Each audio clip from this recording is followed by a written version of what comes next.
Hey people, how's it going? Welcome to another video. Welcome to the first albums ranked of 2024. It's been a good few months since the last band we ranked, which was Gorgoroth back in November. I was on a bit of a black metal buzz back then before the summer kicked in and before Christmas turned up. But now Christmas is over, it's still summer. We're not doing black metal anymore. We're sort of doing, you could say, sort of dark gothic doomy stuff. We're doing the Swedish band KATATONIA. Now, I won't lie to you. I'm not very familiar with a lot of Katatonia's stuff. I knew the odd song here and there, but only until the release of their recent album, Skyvorter Stars, which came out in 2023, have I, really enjoyed that album and thought, you know what, I need to hear more of this stuff. So I did my research, watch some people do some rankings, and I found that a lot of different people have a lot of different opinions on where certain Katatonia albums lie. So it's time for me to put in my 2 cents and set the record straight with what I reckon is the correct order for Katatonia albums. Let me know down below what your favorite album from Katatonia is. Let me know what the worst one is. If you want to rank all of them in order, go for it. I'm excited to get this ball rolling. We've got 12 albums to get through. It was a bit of a mission, but we're here, so let's get straight into it. Kicking it off with number 12. Awesome. So coming in at number 12 is The Great Cold Distance. Yeah, a lot of people like this one. Guess what? I'm not one of them. That's merely because I found this album incredibly boring. I won't lie to you. I just thought everything just sounded very dull and just very, yes, it's very bleak and it's very melancholic and sad and whatnot, but at the same time I was like, you can still do that and be melodic and whatnot and still sound interesting. This album just did not do it for me. I'm not even trying to sugarcoat this. The only really good song that made me go, oh yep, that was kind of cool, was obviously My Twin. You used to be like my twin. But then even so, that was just still like, oh yep, that's a semi-catchy melody. So yeah, unfortunately that one comes in at the bottom for me. Great Cold Distance, number 12. Number 11 is their 8th studio album, Night is the New Day. Again, just not a very exciting album for me. Everything kind of blended together. Everything just kind of flowed, and it was like, oh yeah, okay. Obviously, this is like the later half of the career. This is very cleanly sung, and it's very bleak sounding, and it's still, it's very by this point in their career, it is sounding very much the same. And I just, again, everything just kind of flew by and didn't exactly kick in so much. You know what? There were obviously a little few cute moments, I won't lie. The Longest Year was pretty cool. And I'm pretty sure The Promise of the Seat as well I liked. But yeah, like other than that, like I didn't really add any of it to my shuffle. So I'm probably, like The Cold Distance, I'm probably not going to listen to this one again for a while. So yeah, number 11, Night is the New Day. Number 10 is the debut, all the way back from 1993, which is as old as me. This album is called Dance of December Souls, and this one has a very different approach as to what they grew to be later. This one's very death doomy. It's not terrible. Obviously, it's not amazing either, hence the number 10 place, but I did think it was pretty cool. I would much rather listen to this than the other two that I just mentioned. I really, really loved Gateways of Bereavement. I just thought lyrically that one was very honest. It was very sad and dark and just very just very brutal. Excuse me. It was just very a brutal song, and the fact that it's on the death doom vibe now as opposed to beautifully clean song, it kind of fitted it much better. Gateways of Bereavement was fantastic. 8.5 minutes nearly, really good stuff. In Silence, Enshrined, I thought was lovely as well. Without God was cool.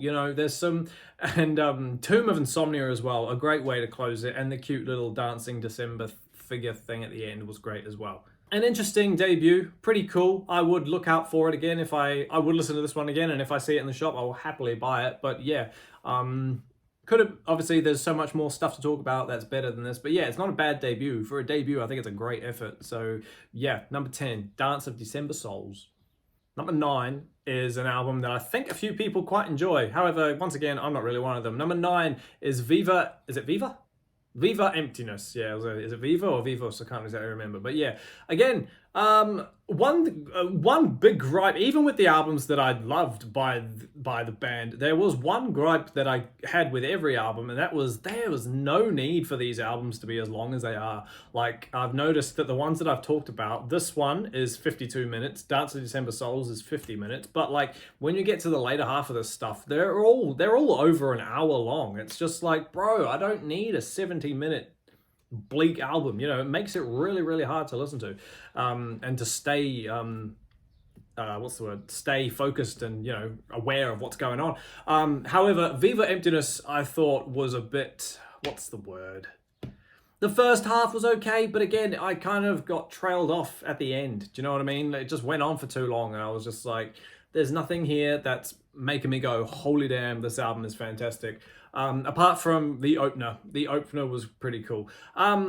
There's some pretty honest lyrics throughout all these albums, and there's some pretty harsh language in them as well. Like, I thought Criminals is Ghost of the Sun, the opener, yeah, sorry, it's a great song. Sleeper is great. Criminals is cool. The first chunk of it is pretty awesome, I won't lie. And then, yeah, from then on out, Evidence was fun as well. So, yeah, you could take, I would listen to this one again, but I would much rather listen to the stuff I haven't mentioned yet, but this is where it starts to get better. Do you know what I mean? Apparently this one's a bit concepty and it has to be listened to in its entirety. So maybe with a few more listens and a lot more focus and reading the lyrics with every song as it goes, maybe it'll be better. But for now, it sits at number 9, Viva Emptiness.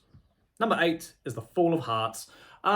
This album was just a bit of a, for me personally, this album was a bit of a there album. Like, it was better than what we talked about, but it still obviously could have been a lot better. It was just nice to listen to and have on in the background, but there was a lot of other stuff that it could have been more. And again, this one went on for nearly 70 minutes. So this one was a mission and a half. Old Heart Falls, I think, was probably the best song. I think that one was awesome. And again, Takeover, the opening was great. All the openers of these albums are really, really cool. They really like to hone you in, and then they sort of lose you the more you go. That's my take. But yeah. Last Song Before the Fade I really liked. But yeah, Old Heart Falls was probably the best song on here. It's a nice album. It sounds really cool. And it's just, yeah, it's a bit of a middle tier album for me. So yeah, number 8, Fall of Hearts. Number 7 is the one with the weird name, Last Fair Deal Gone Down. That's a strange album title, and I'm sure there's a great meaning behind it. But yeah, this album's good. I mean, this is where from here on out, this is where the albums become a lot more recognizable and rememberable for me personally, in my humble opinion. Disposition, the opening song, fantastic. Chrome, great. Tear Gas, really, really fun song. Tear gas in my eye. This one, it gave me, do I dare say it? This one gave me weird, like slightly Breaking Benjamin-y vibe. Probably because it's around that era. When did this come out? This is 2001. It's a bit prior to that, but like, do you know what I mean? It felt like you could tell that this was a early thousands heavy metal album. It just really had that bleak vibe of, not new metal, God no, but like you could just tell that that's when it was coming out. Sweet Nurse I really liked as well. This one's a fun album. It's good. I know a few people who quite like this one as well. So yeah, it's a good album. It's not my favorite, obviously, but it's, yeah, way better than everything I've mentioned before. So yeah, number 7, Last Fair Deal Gone Down. That's such a weird album name, but hey, do what you want. Getting up there, number 6 is Dead End Kings from 2012. Again, this album was cool. I got a kick out of this. Immediately when I put this one on, I was like, cool. This one sounds a lot more musically better in a weird way. Does that sound weird? This one was just nice to listen to all the way through. Even if you did zone out of it, it brought you back in, being like, this one is cool. This one sounds great. Again, like always, The Parting, the first song, really, really cool stuff. Hypnone was cool. The Racing Heart, Buildings Unleashed. The first half of this album was really, really cool. This one I respected this album because it was 48 minutes as opposed to 78 minutes. I was like, no, bro, that's like half an hour taken off. It was really, really nice. I'm all for long albums. Normally, I don't have a problem with long albums, but they really have to keep my interest for the amount of time that the album goes for. So obviously I'm struggling to get through a lot of these Katatonia ones when they're 70 plus. But maybe it's just because, like I said at the start, I haven't had a lot to do with Katatonia at all ever. So maybe I just need more time with them. But yeah, Parting was great. The One You Are Looking For is not here, which was really cool. That one had female vocals in it, which I can see here is by a name that I can't pronounce. A Norwegian singer, Silje Wergeland. So that made it really cool. I was like, that's got a nice vibe to it. I like it. But yeah, not much more on that. It's in the middle. It's not terrible. It's not great. It's pretty good. Yeah, number 7, Dead End Kings. Sorry, I meant to say number 6, Dead End Kings. Number 5 that we're doing now is City Burials. This was an unexpectedly awesome album. I don't know why. I just really, I really loved this album. I thought it was great fun. Maybe because, again, a bit more musical, a bit more not so depressing. Maybe. I'm not against depressing music. I love it. It's really great. But this one just didn't seem so bleak, and I just thought it was great fun, you know. Comparing this one to the last album that came out now, you can see, like, you can tell, okay, that's the vibe we're on at the moment for the band. Cool. I've said it before, I'll say it again. The opening song, Heart Set to Divide, was a fantastic song. Really loved that. Liqueur was great. Vanishes was beautiful. That Neon Epitaph, I thought was fantastic. Fighters, even though it's a cover I've just read, Under the Hunt cover. That's a great song. That one came out of nowhere. I was like, yo, this one's fun. But Vanishes, I thought Vanishes was very beautiful. Very again, that's very depressing, but it was beautiful enough to hold my attention and be like, play that one again. That one was really awesome. I thought that was so nice. Yeah, again, a nice sounding album, a bit more upbeat and still bleak and depressing, but not as drawn out as the rest of them. So yeah, this one's, again, 48 minutes. So good. I'm all for it. So yeah, City Burials, number 5. Number 4, Tonight's Decision. Fantastic album. This one just took me straight away. I was like, yep, this is a great album. This is going in the top half, definitely. Where it goes, not too sure. But I've definitely decided, yeah, Tonight's Decision is number 4. This was just great. I just thought this one was still bleak and still melancholic but still sounding, this one's a lot more musical and a lot more, pretty much, for a better word, a lot more metal, I thought. I thought this one was really awesome. Which is funny because I'm just reading in front of me. Around this time, the band were being influenced less by metal and more by alternative. So that might be why it sounds a bit different and why it stands out stuff. So For My Demons, fantastic song. The opening song, again, they know how to write opening songs, these guys. But even so, it carries on from there. I Am Nothing, really good. In Death, a song, so awesome. But the last middle, like tracks 7 to 10, I thought was really great as well. No Good Can Come From This, I thought was really awesome. But the favorite from this one has to be Strained. That goddamn chorus of wanting to, what is it? I'd like to know where my life was going, or whatever it is. That chorusy section was just the catchiest thing I'd heard on this album so far. And I was like, oh, that's awesome. That's really cool. So that song alone puts just Tonight's Decision up this high. Yeah. Strained was a fantastic song, and Tonight's Decision was a fantastic album. So yeah, definitely strong suit, number 4. So number 3, moving on.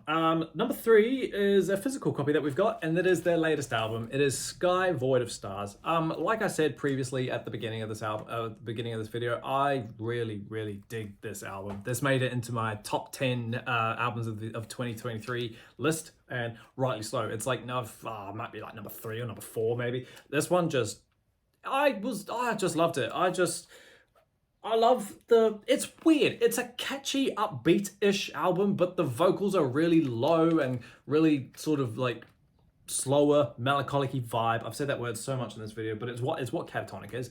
Melancholy.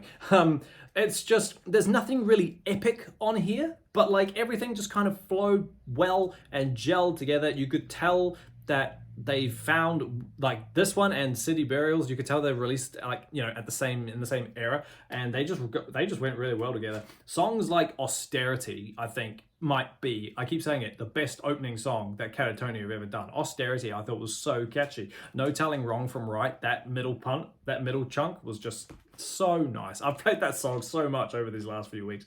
Colossal Shade, track 2, I think was fantastic as well. Opalite, God, that sounds good. At first I was like, is that a flute? Is that what that is? But then I was like, oh, it sounds techno-y at the same time. I don't know what it is. But even, Birds and Author and the last Atrium, the Beacon, what is it called?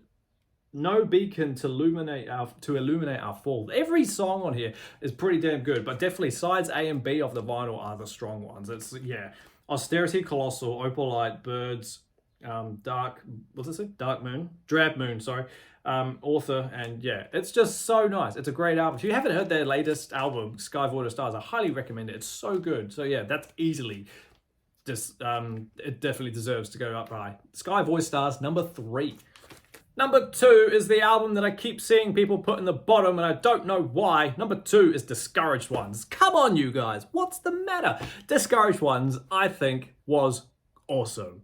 Again, people say, oh, it's because it's the bleakest one. It's the most depressing. Yeah, that's what Katatonia are about. But this one, I think, is prime Katatonia bleakness. Do you know what I mean? I know I've just roasted them.